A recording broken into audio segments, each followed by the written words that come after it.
Hi everyone, welcome back to PrettyWell. I'm Dr. Angela. I'm Dr. Patty. We hope you're doing pretty well. We're going to do another shout out to the ladies in this one. We're going to talk about fibrocystic breast tissue in this video. So what is fibrocystic breast tissue? Well, sometimes we'll see this name on a report. If we get a mammogram, it comes back saying you've got dense breast tissue or fibrocystic breast tissue. Sometimes we know because when we go to the gynecologist or our family doctor and we're getting a breast exam manually, our doctor will tell us that we've got fibrocystic breast tissue because there's lumpy, bumpy areas. And sometimes we know just because we've got really sore breast tissue. If you're laying on your breast, you might feel an area that feels a little bit hard, a little bit tender. Those are all signs of fibrocystic breasts. So what can we do if we have fibrocystic breast tissue? Well, this one's actually really easy. Well, backing up a second, what does it mean if we have fibrocystic breast tissue? Usually it means that we've got a little bit of a hormone imbalance going on and we've got some estrogen metabolism issues. So there's a few things that work wonderfully. Should we talk about some diet stuff first, leading to the basics? Yeah, so although we said it's very easy, the diet part's not so easy. Sometimes the diet, it's hard to make changes in our life. We're creatures of habit and we like our vices and, a lot of us are stressed out and we like to do sugar or alcohol or wine. Or lattes. So for fibrocystic breasts, one of the main things you want to cut out is chocolate. Mm-hmm. You want to cut out caffeine. Mm-hmm. And this means all forms of caffeine, tea as well as coffee. So caffeine contains something called methylxanthines. Can never say this word. I'm so glad she got it out. And bromine, right? In chocolate. Yes. So these things can contribute to the fibrocystic breast tissue and the tenderness and the lumpy bumpiness that Dr. Angela mentioned. Yep.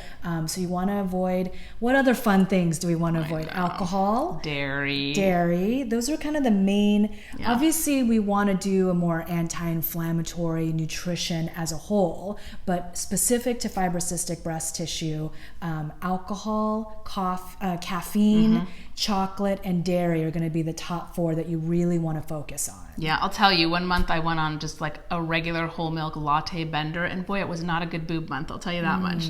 But here's the good news. It's actually very, very easy to treat.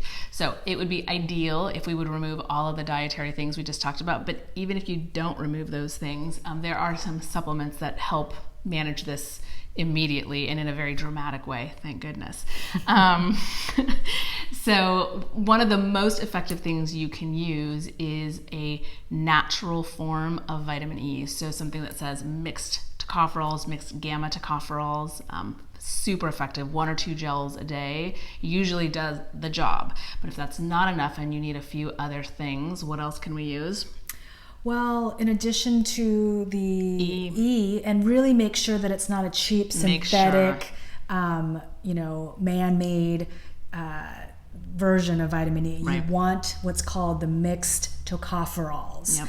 And we'll put more information in the description box below, so make sure to check that out. But in addition to the vitamin E, iodine. Yeah, right? Iodine is a big one. That would be my next one. If I'd start with E, and then iodine is definitely the next. And why does iodine help us? It helps with estrogen metabolism, and so usually this is an estrogen issue. And so it's interesting that the vitamin E works so well. I actually don't know what the mechanism is on the E, but the vitamin E really takes care of this so well. Mm-hmm. But the iodine, gets to the piece around the estrogen metabolism. Mm-hmm. So that really, really helps. So if you're going to only do a few things, those are it, really. Nutrition, vitamin E, and iodine. But you could also add in some evening primrose oil. Hormone balance helper. This is the omega-6 GLA that you're going to get, a little bit different from your fish oils that we often hear so much about. Also great, but different pathway. So GLA or evening primrose oil. Yep. And then the other one is DIM, which is again kind of estrogen metabolism support. So sort of helps to block the quote unquote bad estrogens. Yep. So protects us from breast cancer changes as well over time. So this one's a super easy one, only a few supplements needed, and the diet changes. Yes.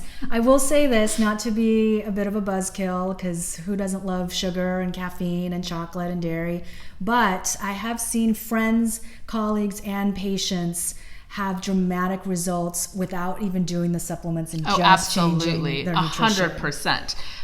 And sometimes we don't want to completely give up some of the diet things, and you want to do some harm reduction. And in that case, vitamin E and iodine do wonders. Definitely. So if you've got tender, swollen, lumpy, bumpy boobs, give these a shot. Yeah. Let us know how they work for you and what you think. Make sure to subscribe to our channel. Check out the description box. We'll put some info in there, and we will see you back here soon. Take good care, everyone.